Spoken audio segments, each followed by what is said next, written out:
Assalamualaikum warahmatullahi wabarakatuh.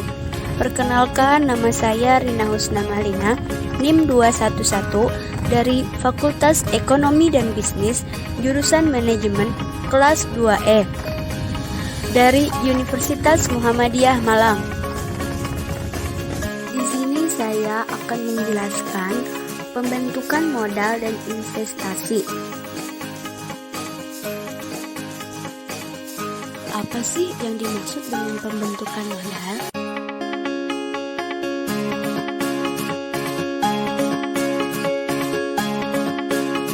Pembentukan modal adalah pengalihan sebagai sumber daya yang sekarang ada pada masyarakat untuk meningkatkan persediaan barang modal sehingga memungkinkan perluasan output yang dapat dikonsumsi di masa depan. Knox menyebutkan bahwa pembentukan modal dapat terjadi ketika masyarakat tidak melakukan segala aktivitas saat ini hanya untuk memenuhi kebutuhan dan keinginan yang mendesak saja, melainkan juga mengarahkan sebagiannya untuk membuat barang modal, peralatan dan perlengkapan, mesin dan fasilitas pengangkutan, serta pabrik.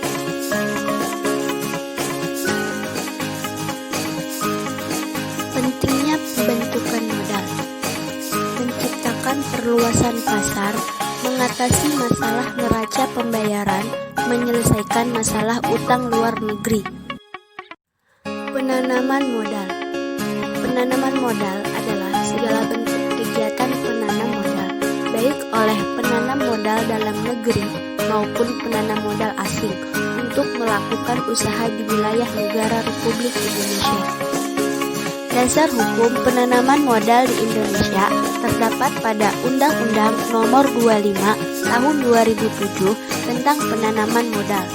Tujuan penyelenggaraan penanaman modal: meningkatkan pertumbuhan ekonomi nasional, menciptakan lapangan kerja, meningkatkan pembangunan ekonomi berkelanjutan, meningkatkan kemampuan daya saing dunia usaha nasional, meningkatkan kapasitas dan kemampuan teknologi nasional, mendorong pengembangan ekonomi kerakyatan, mengolah ekonomi potensial menjadi kekuatan ekonomi yang real dengan menggunakan dana yang berasal baik dari dalam negeri maupun dari luar negeri.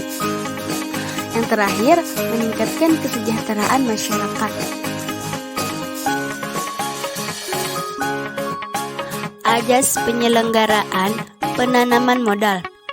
Pertama, kepastian hukum. Yang kedua, keterbukaan. Yang ketiga, akuntabilitas.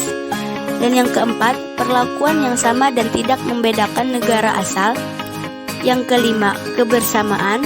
Yang keenam, efisiensi, berkeadilan. Yang ketujuh, berkelanjutan.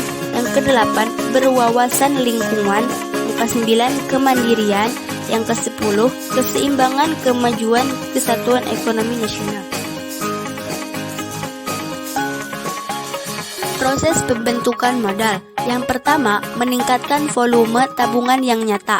Yang kedua, mengerahkan tabungan melalui lembaga kredit dan keuangan. Yang ketiga, menginvestasikan tabungan. Akumulasi atau pembentukan modal merupakan salah satu kunci utama dalam pertumbuhan ekonomi. Pada satu sisi, pembentukan modal mencerminkan permintaan efektif, dan pada sisi yang lain juga menciptakan efisiensi produktif untuk produksi pada masa yang akan datang. Investasi. Investasi merupakan salah satu komponen dari pembentukan pendapatan nasional, sehingga pertumbuhan investasi akan berdampak terhadap pertumbuhan pendapatan suatu negara.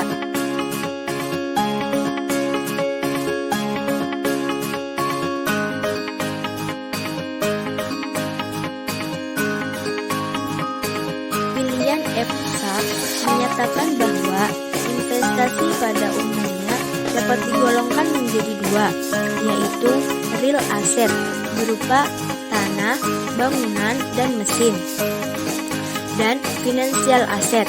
Financial asset berupa investasi berupa falas, deposito berjangka, saham dan obligasi yang diperdagangkan di pasar uang maupun pasar modal.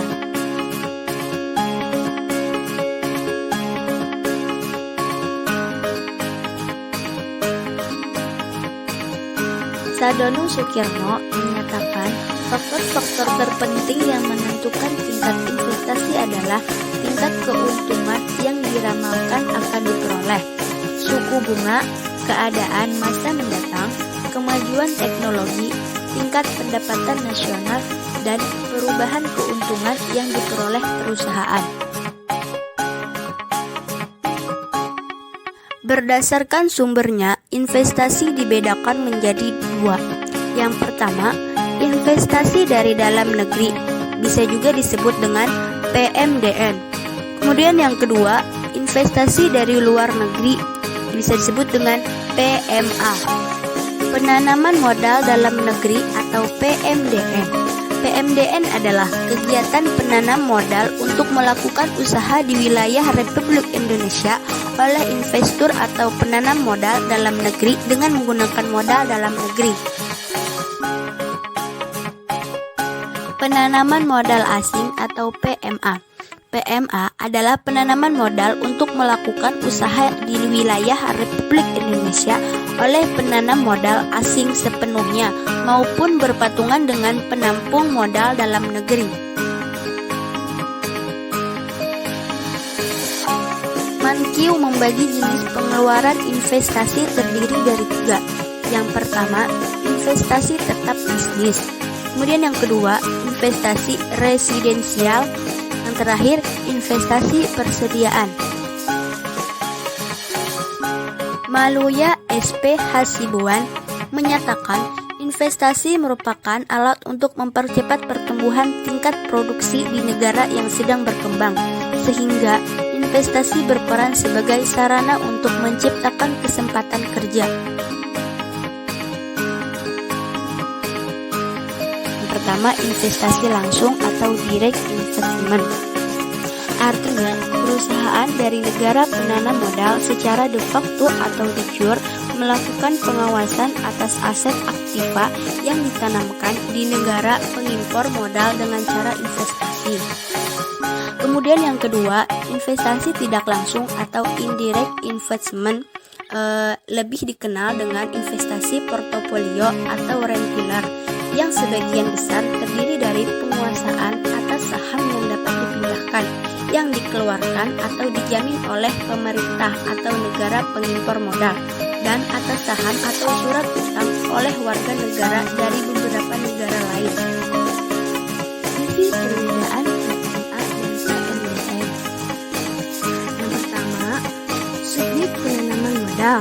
Maksudnya, penanaman modal dalam negeri adalah warga negara Indonesia dan penanam modal asing adalah warga negara asing, badan usaha asing, dan atau pemerintah asing yang melakukan penanaman modal di wilayah negara Republik Indonesia. Kemudian yang kedua, kewajiban ketenaga kerjaan dan ahli teknologi. PMA diwajibkan untuk memprioritaskan memperkerjakan tenaga kerja Indonesia terlebih dahulu. Kemudian yang ketiga, pembatasan sektor investasi. Ada ketentuan daftar negatif investasi atau DNI yang mengatur pelanggaran atau pembatasan untuk PMA seperti bidang usaha peralatan perang. Kemudian yang keempat, fasilitas tambahan dalam keimigrasian. PMA memiliki fasilitas tambahan dalam kaitannya dengan pelayaran keimigrasian tentang perizinan tinggal. Nah, jadi itulah perbedaan antara PMA dan PMDN. Ini saja yang bisa saya jelaskan, kurang dan lebihnya mohon dimaafkan. Wassalamualaikum warahmatullahi wabarakatuh. Dan thanks for watching.